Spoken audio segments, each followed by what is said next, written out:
ঢোকার সাথে সাথেই এই লেচু গাছটাই পাবেন। এই লেচু গাছটা পাওয়ার সাথে সাথেই এখানে একটা সাইনবোর্ড পাবেন। এই ভবনটি গোবিন্দ রাম সাহার ছোট পুত্র গোলাপ রাম সাহার বার্ষিক ব্যবসায়িক প্রশাসনিক কাজে ব্যবহৃত হতো নান্দনিক শিল্প নির্মিত তো এবং পিলারের দায়। তো এই ভবনটি কিন্তু এখানে সবচেয়ে পুরনো। এখানে কিন্তু সবচেয়ে পুরনো ভবনের ভিতরে এটি, কেননা এটার ভিতরে থাকতেন। তাহার পরে আস্তে আস্তে করে এই যে সামনে যেগুলো দেখতে পারতেছেন এগুলো কিন্তু হয়েছে। তার মানে এখানের যে পুরনো যে বিল্ডিং ছিল সেটাই কিন্তু এটা।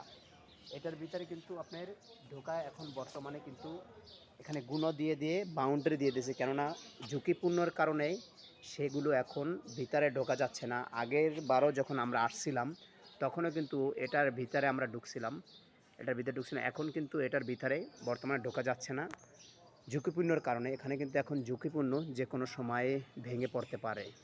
তাই এখন এটার ভিতরে ঢুকতে দেয় না। ওই যে পিছনে সাদা যেগুলো দেখতে পাচ্ছেন সেগুলোর ভিতরে ঢুকতে দেয়। কিন্তু আপনারা আসবেন, এসে ঘুরে যাবেন। ঢাকা থেকে অল্প একটু দূরে সাটুরিয়া বাজার থেকে আপনি এখানে আসতে পারবেন।